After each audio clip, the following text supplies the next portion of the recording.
Hey guys, um, this video is an update for our course. There are several changes that I've had to make, so I want to go over that for a few minutes.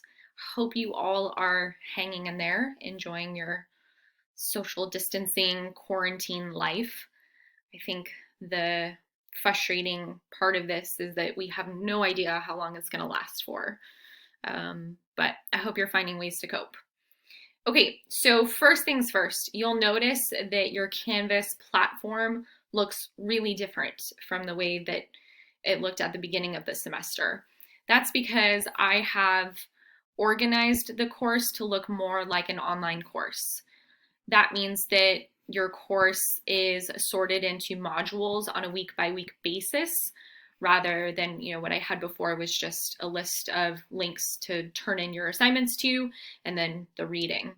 So I formatted the last couple weeks as modules as well. You don't really need to worry about any of this. We've already made our way through week 6 and we're moving into week 8 next week. You'll notice that the modules for the next couple weeks moving forward start with videos. So here's a video that I recorded for you all that's 10 to 15 minutes. I give you a little bit more background on what you're about to read. And in addition to that, I also define some things for you guys in these videos.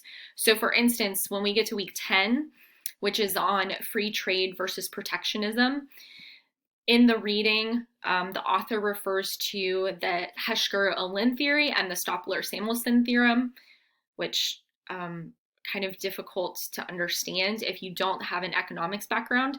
So that's why I've recorded a couple extra videos for you here. I have posted all of the remaining assignments for the rest of the semester here onto Canvas. However, I'm not entirely done with week 13 and week 15. For week 13 and 15, I am going to record 10 to 15 minute videos for you guys, just to give you a little bit more background, like I have done for week 8 and for week 10. So you can get started on that if you want to work ahead, but just know that within the next couple weeks, I will be adding a little bit more extra help to those modules. So the second thing I want to point out to you is I have added extra credit assignments. Originally, I designed this course to be really simulation intensive. The first half of the semester, we were going to read a lot and go over the theoretical foundations in international relations. And then the second half of the semester, I was hoping that we could kind of tease out those concepts and theories by actually simulating international crises or trade negotiations, so on and so forth. So instead, what I've done is I've made those weeks that we would have done the simulations an extra credit opportunity. So for week 11 and week 12, we were supposed to simulate the World Trade Organization. So I've posted an extra credit assignment here for you instead with instructions. And then everything contained in the module is stuff that will help you complete that extra credit assignment. The same thing is true for week 14. We were supposed to do an international crisis simulation in East Africa, kind of based upon the Rwandan genocide.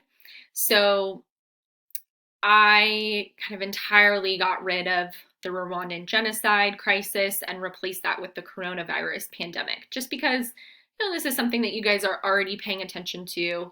It's personal for you.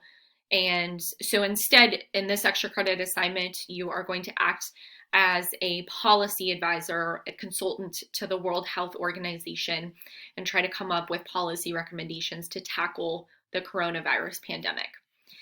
Each of these extra credit assignments are worth 5% of your overall grade as long as you do them correctly. So if you do both of them, that means you could actually boost your grade by an entire letter grade, 10% overall. Relatedly, I do want to talk about grades for a second. I know that the Riverside Community College District and even the state of California has not officially extended stay-at-home orders past April 30th. However,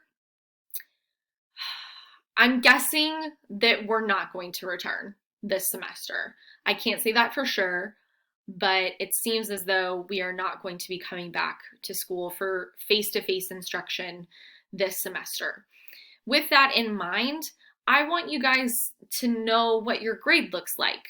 And instead of kind of hoping that at the end of the semester, the simulations will boost your grade by changing the way that your final grade is determined now, you know what kind of grade you have as the weeks evolve as we continue on in the course. So if you click on assignments, you're going to see that I've gotten rid of the simulation as an assignment. So reading responses now are going to make up 80% of your grade.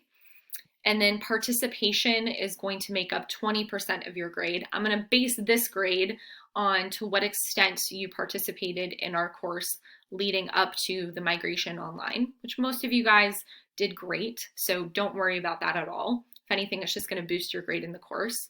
And then on top of that, you have the extra credit assignments for a total of an extra 10% on top of your final grade. Okay. Last thing I wanted to go over really quickly is I'm wondering if you guys want to do a Zoom conference for this class to make up for my lack of office hours in person. I've tried this in online courses in the past and it hasn't really worked out for me, meaning that a lot of students just didn't show up to drop in. But I'm thinking that under these circumstances, maybe you guys would want to do kind of a live session chat in case you have questions about assignments or the readings or the extra credit.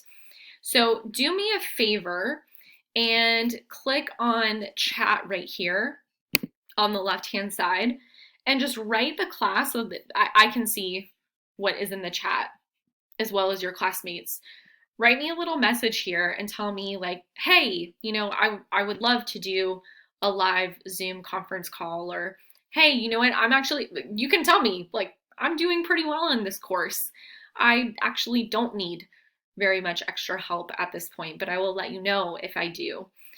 Just write me a message, tell me what you think about this. And after that, I will get back to you all about a Zoom conference call.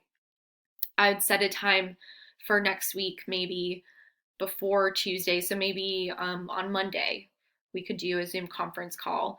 Or maybe most of you guys are free on Tuesdays and Thursdays when we would have normally met for class. Like, I don't know to what extent your personal life, your work obligations have changed because of the coronavirus pandemic. And so that's why I am not requiring that you show up for class via Zoom at any specific time. And I don't ever want to do that at any point in this semester. But if a few of you want to drop in, or if you even just want to talk to me one-on-one and you want to schedule an office hour appointment with me via Zoom, like, just let me know. Just communicate that with me. I'm happy to help in any way that I can. So just go ahead right here and let me know what you think about this in the chat function. I think that's it. Let me know if you guys have any more questions. You can actually ask me that question on the chat right here as well. Okay, bye guys.